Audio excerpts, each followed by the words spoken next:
Hello दोस्तों, आपका स्वागत है अपने यूट्यूब चैनल RS क्लासेस में। मैं आपको बता दूं, अगर आप यूट्यूब पर पहली बार आए हैं तो इस पे 25 क्वेश्चन पर डे कराए जाते हैं। तो आप इस चैनल को सब्सक्राइब कर लें और वीडियो को शेयर भी करें और लाइक भी करें। तो मैं स्टार्ट करता हूं अपने 25 क्वेश्चन। पहला क्वेश्चन आप देखेंगे, क्वेश्चन है कि 1² + 2² plus 3² plus dot dot dot plus 14 का स्क्वायर का मान ज्ञात कीजिए। तो देखिए, सबसे पहली बात है कि कोई भी प्राकृतिक संख्याएं जिनका वर्ग का योग अगर निकालना है तो आपका एक फार्मूला होता है, यानी कि n/, फार्मूला आपका होता है n/6 और n+1 और आपका होता है 2n+1। ये आपका फार्मूला होता है। तो n की जगह, यानी कि n की जगह भैया कितना रखेंगे, यानी कि 14 हम रखेंगे तो आपका हो जाएगा 14/6 मल्टीपल 14 और एक आपका हो जाएगा 15 15 और मल्टीपल आपका 14 दूनी 28 और एक आपका 29 हो जाएगा। यहाँ से काटेंगे इससे, 2 3 6 और 2 7 14 और 3 पंजे 15, यानी कि 7 5 35 35 मल्टीपल आपका हो जाएगा 29, यानी कि 29 और इसका जब मल्टीपल करेंगे दोनों का, और ये आंसर आपका आएगा 1015। ये आपका मल्टीपल रहेगा। तो आप ऑप्शन 2 की तरफ जाएंगे, इसका राइट आंसर आपका ऑप्शन 2 रहेगा। अगले क्वेश्चन की तरफ बढ़ेंगे। अगला क्वेश्चन कह रहा है कि 1 से 90 तक की संख्याओं में अंक 7 कितनी बार आता है। तो इसे देखेंगे। देखो, 1 से 90 तक की बात करेंगे तो सबसे पहले देखेंगे हम, यानी कि 1 से 10 तक की बात करेंगे। 1 से 10 तक जो 7 आएगा वो एक बार आएगा। उसके बाद 10 से 20 तक करेंगे, एक बार आएगा। उसके बाद 20 से, यानी कि 21 से 30 बार करेंगे, 30 बार एक आएगा। और 31 से 40 बार करेंगे तो कितना आएगा, यानी कि 1 आएगा। और 41 से 50 बार करेंगे फिर भी आपका 1 आएगा। 51 से 60 बार करेंगे फिर भी आपका 1 आएगा। और 61 से 70 बार करेंगे तब आपका 2 आएगा। और 71 से जब 80 की बात करेंगे तब आपका अंक कितना रहेगा, 9 और एक 10 रहेगा। और जब 81 से आपका 90 तक जाएंगे तो आपका 1 रहेगा। इसे जोड़ेंगे, 1 2 3 4 5 6 7 8 और एक 9 और 10 19, यानी कि 19 बार आपका 7 आएगा। इसलिए ऑप्शन, यानी कि फर्स्ट की तरफ जाएंगे। अगला क्वेश्चन हम देखेंगे।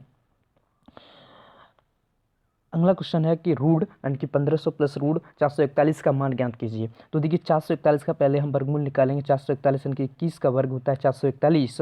और जब अंदर जाएगा तो 1500 प्लस 21, यानी कि तो आपका रहेगा 1521। और 1521 का जब वर्गमूल निकालेंगे तो आपका 39 रहेगा। देखिए, ऐसा ये तुरंत कैसे निकाल सकते हैं, यानी कि अगर हम इससे थोड़ा एक ऊपर अंक जाएँ, यानी कि 40 का हो जाएगा 4 चौक 1600 कहीं ना कहीं इसके समीप है। और अगर हम 35 का देखें तो 35 का हो जाएगा 55 25 और आपका 4 3 12 1225। तो इससे बड़ा और इससे छोटा है तो क्या 9 रहेगा, क्योंकि 9 का वर्ग करेंगे तो 81 रहेगा। तो इसके पीछे 1 आएगा। तो हम ऑप्शन, यानी कि ऑप्शन 2 की तरफ जाएंगे। अगला क्वेश्चन हम देखेंगे, यदि 373 पी 4 से विभाजित है तो पी का मान ज्ञात कीजिए। तो देखिए, सबसे पहले 4 से विभाजित होने वाली संख्याएं वो संख्या होती है, यानी कि जिसके पीछे के 2 अंक 4 से विभाजित हो जाए। तो पीछे के 2 अंक है ना, पीछे के 2 अंक आपकी जो दे रखा है, यानी कि 3p, यानी कि 3p हम पीछे के 2 अंक रखेंगे। 3p ऐसी संख्या हम p की जगह मानेंगे जो, यानी कि 4 से विभाजित हो। ऑप्शन की तरफ बढ़ेंगे। अगर हम p की जगह 2 मान लें तो आपकी 32 हो जाएगी, यानी कि 4 8 32 हो जाएगा। अगर p की जगह 6 मान लें तो आपका 3 6 हो जाएगा। तो आपका 4 9 36। और अगर हम, ये आपका ऑप्शन 3 में दे रखा है 2 या 6, ये बात सही है। अगर 4 मान लें, 4 आपका 34 रहेगा, जो कि 4 से डिविजिबल नहीं है। इसलिए हम ऑप्शन 3 की तरफ जाएंगे, यानी कि 2 और 6। अगले क्वेश्चन की तरफ बढ़ेंगे।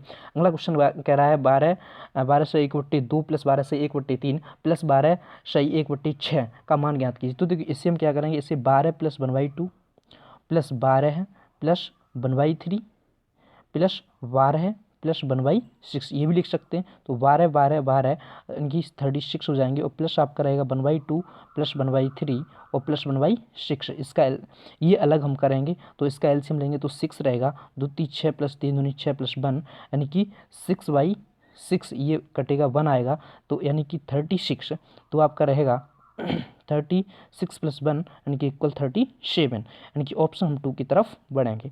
अगले क्वेश्चन की तरफ बढ़ेंगे। निम्नलिखित में से कौन सा एक पूर्ण वर्ग नहीं है? पूर्ण वर्ग नहीं है भैया, तो देखिए ये भी वर्ग होता है, ये भी वर्ग, ये भी वर्ग, यानी कि 876 कोई भी पूर्ण वर्ग नहीं है, इसलिए ऑप्शन 4 की तरफ बढ़ेंगे। अगले क्वेश्चन की तरफ करेंगे कि ए और बी, ए बी तथा सी किसी काम को 15 दिन में करते हैं, बी तथा सी उस कार्य को 20 दिन में करते हैं, तो ए अकेले उस कार्य को कितने दिन में करेगा? तो देखिए ए प्लस बी आपका 15 दिन में रहा, 15 दिन में रहा, और बी और सी 20 दिन में रहा, और ए का निकालना तो इसे घटा दीजिए, तो इसका एलसीएम आपको हो जाएगा 60, 15 चौक 60 और 20 30 60, यानी कि 1/6, यानी कि जो ए का काम रहेगा वो कितना रहेगा? 60 दिन। Option 3 is right answer. अगले क्वेश्चन की तरफ बढ़ेंगे। अगला क्वेश्चन कह रहा है पी क्यू तथा आर मिलकर किसी कार्य को 200 दिन में 20 दिन में पूरा कर सकते हैं। पी अकेले 40 दिन में कर सकता है, क्यू 60 दिन में, तो आर का मान ज्ञात कीजिए। तो सब यानी कि दोनों जो करते हैं ना वो तीनों करते हैं, यानी कि 20 दिन में करते हैं, उसके बाद वो पी 40 में करता है और ये 60 में करता है, ये हम घटा देंगे तो आपका जो आर का मान निकल आएगा। तो यहाँ पे इसका जो रहेगा एलसीएम 120 मानेंगे, यानी कि 6 माइनस 4 12 - 2, यानी कि तो आपका रहेगा 6 - 5/120, यानी कि 1/120, यानी कि जो काम रहेगा वो 120 दिन में पूरा होगा। ऑप्शन 4 की तरफ जाएंगे। अगले क्वेश्चन की तरफ देखेंगे। अगला क्वेश्चन करेगा कि उस समचतुर्भुज का क्षेत्रफल क्या होगा जिसकी एक भुजा 30 सेंटीमीटर और एक विकर्ण। देखिए समचतुर्भुज की बात करेंगे, समचतुर्भुज जैसे आपका ये है, समचतुर्भुज ऐसे हम मानेंगे, तो इसका एक विकर्ण ये है, विकर्ण आपका कितना है? 36 का है, ये आपका 36 का है, और ये इसकी भुजा जो है वो कितने की है? 30 की है, भुजा 30 की है, तो देखो इससे ये विकर्ण हमें निकालना, तो ये आपके 18 हो जाएगा, यानी कि ये भुजा आधी हो जाएगी, तो ये भुजा आपकी कितने की रह जाएगी? यानी कि 18 की, ये भुजा आपकी 18 की रह जाएगी, तो आपका एक तरफ 30 है, ये 18 की रह जाएगी, और यहाँ पे जो है ये वाला 30 है, यहाँ पे ये वाला आपका 30 है, ये 30 है, तो ये 30 और ये 18 और ये वाला हमें निकालना है। तो इससे हम देखेंगे कि 30 और 18 ये कैसे निकलेगा। तो देखिए 56 30 और 6 3 18, तो वही वाली फ्रैक्शन आपकी बनी 3 4 और 5 वाली, तो 4 की जगह रहेंगे तो 6 चौकू 24, यानी कि ये वाला आपका 24 रहेगा। ट्राइंगल आपका बना हुआ है, तो 24 और 24 दूनी 48, पूरा विकर्ण आपका कितना? 48 निकलेगा।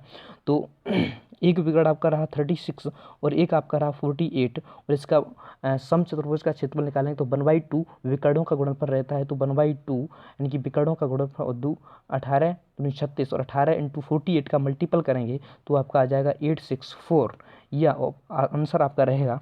तो हम ऑप्शन यानी कि 2 की तरफ जाएंगे, ऑप्शन 2 इज राइट आंसर। अगले क्वेश्चन की तरफ बढ़ेंगे। एक वस्तु का विक्रय मूल्य तथा क्रय मूल्य क्रमशः 5400 और 3200, यदि 10% की छूट दी जाए तो उसका मूल्य कितने प्रतिशत में बढ़ाए? तो देखो 10% की छूट मिलेगी, तो भैया दी जाए, देखो 10% की छूट मिली जाए तो उसका मूल्य कितने प्रतिशत से बढ़ाया गया है।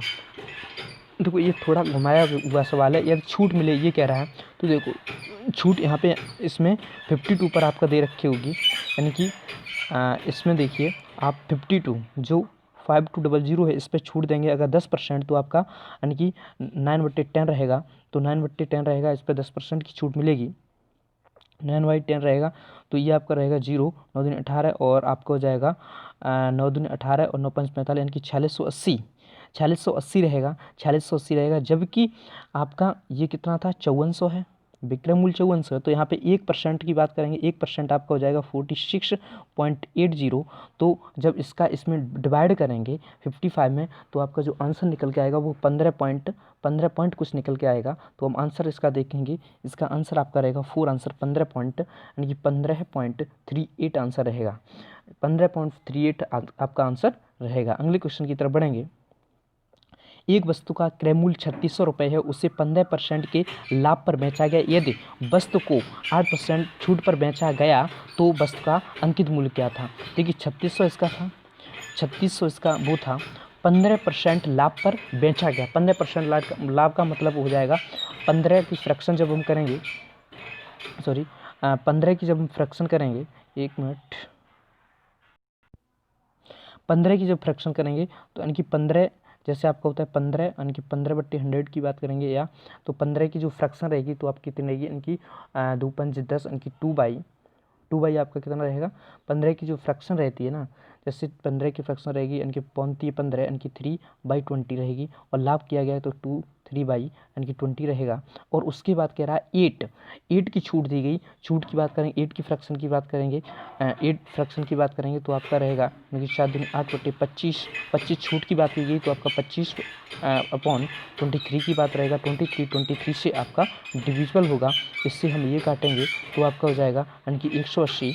तो हम करेंगे यहाँ पे 180 मल्टीपल 25, तो आपका निकल के आ जाएगा यानी कि 4500। ये आपका आंसर हम 3 की तरफ जाएंगे। अगले क्वेश्चन की तरफ देखेंगे। अगले क्वेश्चन की तरफ देखेंगे। अगला क्वेश्चन कह रहा है कि 200 लीटर के अल्कोहल के घोल में 30% अल्कोहल है, घोल में कितना और अल्कोहल मिलाया जाए कि अल्कोहल की मात्रा 50% हो जाए। देखो सबसे पहले क्या करेंगे, 200 लीटर है, इसमें 30% अल्कोहल है, 30% का मतलब 60 लीटर अल्कोहल और 140 लीटर क्या है, पानी है या कुछ भी हो तो अल्कोहल है। तो हम इसमें और अल्कोहल कितना मिलाया जाए कि 50% अल्कोहल हो जाए। तो देखिए कोई भी संख्या मिलाएंगे तो वो इसमें भी ऐड होगी और वो इसमें भी ऐड होगी, क्योंकि अल्कोहल हमें मिलाना है। यानी कि तो देखिए ये क्वेश्चन डायरेक्टली ऑप्शन से चलेंगे। अगर ऑप्शन से हम लेके करें 40, अगर 40 करेंगे तो यहाँ पे 240 हो जाएंगे, यहाँ पे 240 आपके हो जाएंगे, 240 हो जाएंगे तो 240 का आधा 120, और अगर 40 और इसमें जोड़ेंगे तो आपका 100, तो ये पूरा आधा नहीं हुआ। तो अगर 60 लेकर चलेंगे तो 200 आपका 60 रहेगा, 260 रहेगा, तो 260 जो है ना यानी कि 260 का आधा 130 होगा, 60 और 60 इसमें जोड़ेंगे तो 120 रहेगा, ये भी गलत हुआ। अगले क्वेश्चन की तरफ जाएंगे। ऑप्शन 3 अगर हम जोड़ेंगे इसमें तो 280 रहेगा, 280 का आधा होता है 140, और अगर हम 80 और 60 करेंगे तो आपका 140 रहेगा, यानी कि option is right answer is 3, यानी कि 3 ऑप्शन इज राइट आंसर रहेगा। अगले क्वेश्चन की तरफ बढ़ेंगे। अगला क्वेश्चन कह रहा है कि एक कॉलेज में लड़के और लड़कियों का अनुपात 5:3 तथा लड़के तथा अध्यापकों का अनुपात 7:, छात्रों और अध्यापकों का अनुपात ज्ञात कीजिए। देखिए सबसे पहली बात हम करेंगे, लड़के और लड़कियों का अनुपात कितना है, यानी कि बॉय एंड गर्ल का अनुपात भैया जो है वो आपका रहेगा 5 अनुपात यानी कि 5:3 आपका रहेगा। और यानी कि गर्ल्स हैं और टीचर हैं, जो टीचर है उनका अनुपात भैया रहेगा यानी कि 7 अनुपात के। हम जो कॉमन है ना 3 और 7 इससे बराबर करेंगे तो ऊपर का 7 का मल्टीपल कर दीजिए और नीचे 3 का मल्टीपल कर दीजिए, तो 7×5 35 रेशियो 7×3 = 21 रेशियो यानी कि 3 रहेगा। और अब पूछा है छात्र भैया ये भी छात्र हैं, इनको ऐड कर देंगे यानी कि 5 और 1 6 रहेगा, और 3 5 रहेगा और रेशियो 3, इसलिए ये आपका रेशियो रहेगा 56:3। तो ऑप्शन 4 की तरफ हम बढ़ेंगे। Option 4 is right answer. अगले क्वेश्चन की तरफ जाएंगे। अगले क्वेश्चन कह रहा है कि एक कॉलेज में लड़के तथा लड़कियों का अनुपात 50, वही क्वेश्चन है। अगले क्वेश्चन की तरफ बढ़ेंगे, ये स्किप करेंगे। अगले क्वेश्चन की तरफ बढ़ेंगे। पहली 9 विषम संख्याओं का औसत क्या होगा। देखिए पहली 9 विषम संख्याओं का औसत ज्ञात करेंगे तो हमें जानते हैं कि 9 विषम संख्याओं का मतलब होता है कि अगर हम 5 तक निकाल दें तो पाँचवीं जो विषम संख्या रहेगी वो इसका औसत रहेगा। तो पहली विषम संख्या आपकी फर्स्ट, दूसरी 3 और उसके बाद 5, उसके बाद आपका 7, उसके बाद 9। तो इसमें पाँचवीं जो विषम संख्या है वो कितनी है, 9। तो यही आपका एवरेज रहेगा, क्योंकि देखिए 9 संख्या है, 9 का एवरेज आपका जो बीच वाला रहेगा ना विषम है इसलिए, यानी कि तो पाँचवीं संख्या जो रहेगी तो वो एवरेज रहेगी, तो आपका 9 इज राइट आंसर इसका रहेगा। अगले क्वेश्चन की तरफ बढ़ेंगे। अगला क्वेश्चन भैया कह रहा है कि एक व्यक्ति 1 रुपये में 8 संतरे खरीदता है तथा 1 रुपये में 6 संतरे बेचता है, तो लाभ प्रतिशत ज्ञात कीजिए। देखिए संतरे की बात करें तो पहले हम यानी कि संतरे इक्वल कर दें, रुपये हम निकाल लें तो संतरे इक्वल करके अगर मान लिया कि वो 1 रुपये में भैया 8 खरीदता है, तो यदि 6 रुपये में माने 6 रुपये में भैया 8 6 48 खरीदेगा, और बेच रहा है भैया 1 रुपये में 6, 1 रुपये में 6 बेच रहा है। अगर हम यहाँ पे करें कि बराबर संतरे करें तो 8 का मल्टीपल करेंगे तो 8 रुपये में 48 बेचेगा, यानी कि उसने संतरे 48 खरीदे और 48 ही बेचे, लेकिन खरीदे 6 रुपये में थे, बेचे 8 रुपये में थे। तो यानी कि 6 रुपये में खरीदे और बेचे कितने में, 8 रुपये में, यानी कि 2 रुपये का फ़ायदा हुआ। इनटू मल्टीपल 100 तो 2 3 6 यानी कि आपका रहेगा यानी कि 100 यानी कि 3 यानी कि, तो इसका आंसर निकलेगा 33 सही 1/3, यानी कि यह हम कहेंगे, यह हम लेके चलेंगे इसे 33.33। ये ऑप्शन इज 3 राइट है। अगले क्वेश्चन की तरफ बढ़ेंगे। अगला क्वेश्चन आपका कह रहा है कि एक पंखा जिसका क्रय मूल्य 1050 रुपये है और 1500 रुपये में बेचा गया तो लाभ प्रतिशत ज्ञात कीजिए। तो भैया 1000 रुपये था, सॉरी यानी कि 1050 रुपये था, बेचा कितने में गया है 1500 में। तो भैया लाभ कितना हुआ 450 का, लाभ 450 का हुआ मल्टीपल 100। तो इससे हम जब डिवाइड करेंगे ना, इससे हम डिवाइड करेंगे, इससे डिवाइड करेंगे तो आप यहाँ पे कितना हो जाएगा, ये हो जाएगा। इससे आप डिवाइड कर देना, जो आंसर आपका रहेगा वही आपका आंसर रहेगा। अगले क्वेश्चन की तरफ बढ़ेंगे। अगला क्वेश्चन कह रहा है यदि किसी संख्या का 23% भैया कितना है 23%, अगर हम बात करेंगे 23% उसका यानी कि 690 है, तो उस संख्या का 72% क्या होगा। तो 23 इससे हम डिवाइड करेंगे तो 1% निकालेंगे, 1% आपका हो जाएगा 23 है, 23 69 आपका हो जाएगा, तो 30 रहेगा। और हमारा पूछा है कि 72%, तो 72% आपका हो जाएगा 72 मल्टीपल 30, यानी कि आपका हो जाएगा 0, 3 दूनी 6 और 7 21, 7 21 यानी कि 2160, यानी कि ऑप्शन हम 3 की तरफ जाएंगे। अगले क्वेश्चन की तरफ बढ़ेंगे। अगला क्वेश्चन आपका कह रहा है कि यदि ए जो है, यदि ए बी से 20% कम है, यानी कि यहाँ पे ए है और ये आपका बी है, यदि ए बी से 20% कम है, यानी कि तो बी कितना है 100 है और ए 80 है, तो बी जो है, तो बी ए से कितने प्रतिशत अधिक है। तो ए से पूछ रहा है, तो ए कितना है 80 है और ये 20 है, तो मल्टीपल 100, तो 20 चको 80 और 4 से ये काटेंगे, यानी कि 25% आपका अधिक है। ये ऑप्शन आंसर आपका सही है, 25% आपका अधिक है। अगले क्वेश्चन की तरफ बढ़ेंगे। अगला क्वेश्चन कह रहा है गोविंद अपनी कुल यात्रा का 3/11 भाग रेलगाड़ी द्वारा तय करता है, शेष यानी कि शेष 72 किलोमीटर जो बची हुई है वो बस द्वारा तय करता है। तो कुल यात्रा कितनी है, कुल यात्रा पूछी। देखिए जब पूरी कितनी है 11 इकाई, 11 यूनिट उसकी यात्रा है, उसमें से 3 यूनिट जो यात्रा है वो करता है भैया कितने में, यानी कि 3 यूनिट उसने रेलगाड़ी से की, ये रेलगाड़ी से की, ये जो है वो भैया रेलगाड़ी से की।